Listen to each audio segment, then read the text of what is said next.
Hello dear student, welcome. तो foreign exchange का जो सम कर रहे हैं हम लोग फॉरेन ब्रांच, तो बच्चों लोग ने बोला सर इसका भी एक रिवीजन ले लो, तो डाल दे दो। ठीक है, तो अब सुनो, एग्जाम में सम घुमा फिरा क्या आता है, लाइटली मत लो, हल्का समझ के इसको वो मत समझना, पुष्पा फायर आ जाओ। तो अभी सबसे पहले तुम्हारा क्वेश्चन है, अपन हरदी के हेड ऑफिस किधर है, इन भोपाल ऐसा करके बोला है, ब्रांच सिडनी में। तो ये डॉलर हो गया दिया है। तो पहले क्या करना है, ट्रायल बैलेंस बनाना है। ठीक है, हो सकता है तुमको सिर्फ ट्रायल बैलेंस 6 मार्क का आएगा। ओके, तो और मेन रेट माने मैंने पूरा इसका खेले, opening rate, average rate, closing rate. Okay, तो पहले अपन क्या करेंगे माने, 1 2 3, ये 3 कॉलम सेम लिखने का। फिर प्लस अपने को कितना कॉलम एक्स्ट्रा बनाने का, 2 कॉलम और। तो 1 2 3, एक कॉलम बनेगा रेट, क्या बनेगा, ये डॉलर है तो इधर रुपीस में बनाएंगे। तो मैंने क्या किया, ये पूरे सेंटेंस यहाँ उठा के कॉपी कर दिए। अभी अपन क्वेश्चन पढ़ेंगे, देखेंगे ओपनिंग रेट क्या है, क्लोजिंग रेट क्या है। तो इधर बोला दिसंबर 2022, इधर 23, तो 22 शुरू होता है और 23 एंडिंग होता है। तो ओपनिंग रेट 34 हो गया भाई, ओपनिंग रेट 34 हो गया, और मेरा क्लोजिंग रेट 36 हो गया। क्लोजिंग रेट कितना हो गया, 36। एवरेज रेट किधर दिया है, मैं चेक करता हूँ। एवरेज 34 36 दिया है, बाद में बैलेंस बोला है, ये फर्नीचर का रेट दिया है, मतलब एवरेज रेट नहीं दिया है। तो क्या करने का, दोनों को प्लस करने का, क्या करने का, 34 + 36 और डिवाइड बाय क्या करेंगे, 2। तो ये 70 हो जाएगा, 70 का आधा कितना हो जाएगा, 35।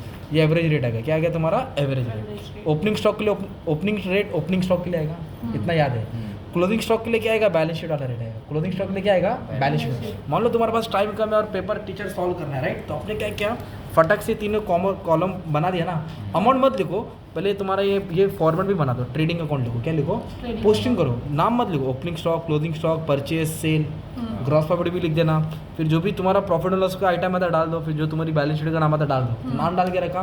फिर अमाउंट डालने का, एक एक का पोस्टिंग करते आने का। तो अभी सवाल है कि किसको क्या रेट देने का। तो सुनो, तो सबसे पहला है बिल रिसीवेबल, क्या है, ये एसेट होता है, क्या होता है। तो एसेट के लिए कौन सा रेटिंग आएगा, क्लोजिंग, नहीं क्लोजिंग बोलो, क्या बोलो, क्लोजिंग। तो इसलिए 36 लिखा।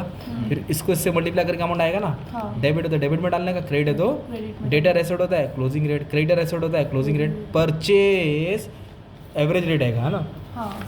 क्यों मालूम है क्या, ये जो आइटम है ना, ये ट्रेडिंग और प्रॉफिट एंड लॉस, कौन सा भाई, ट्रेडिंग और प्रॉफिट एंड लॉस, इसके लिए कौन सा रेट रहेगा, एवरेज। कौन सा रेट आएगा, एवरेज। ओके, ये ट्रेडिंग में आएगा ना, और सेल्स भी ट्रेडिंग में आएगा। एवरेज रेट कितना है, 35। फर्नीचर के लिए क्लोजिंग रेट आता है, जैसे कि 36 आना चाहिए, बट इन्होंने 30 लिया।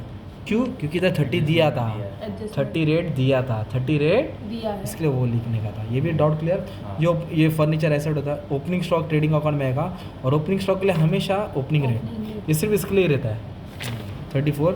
ये एक्सपेंस हो गया 35, सैलरी एक्सपेंस 35, रेंट 35, सेंटी एक्सपेंस 35, है ना। डेप्रिशिएशन फर्नीचर बोला, क्या बोला, इसके लिए क्या लिया लोग ने, 30 लिया। इधर तक सिंपल।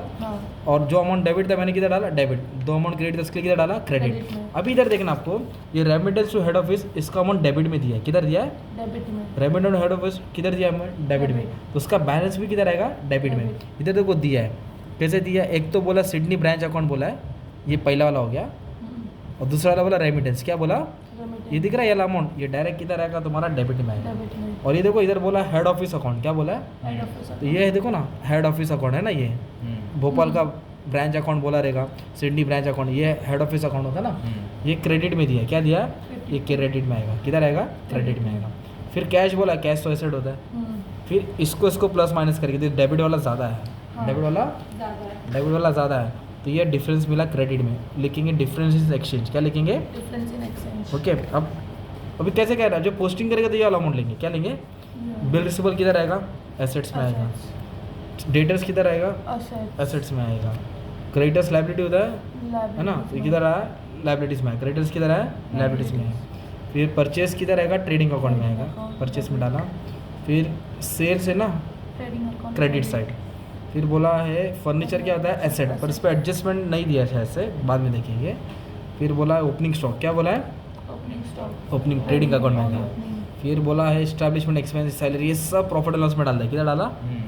अभी इधर ध्यान देना, पहले हेड ऑफिस अकाउंट लिखने का है ना, उसमें से रेमिटेंस माइनस करने का, हेड ऑफिस अकाउंट लिखने का, रेमिटेंस क्या करने का, लायबिलिटी में आएगा, है ना।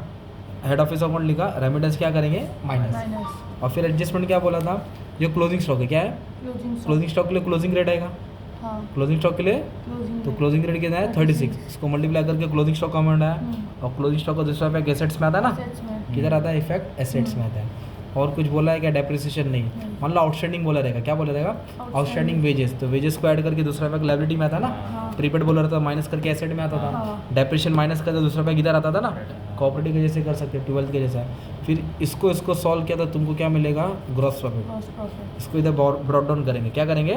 और देखो ये एक्सचेंज का डिफरेंस था ना, क्रेडिट साइड में है, किधर है? इसलिए क्रेडिट मिलेगी।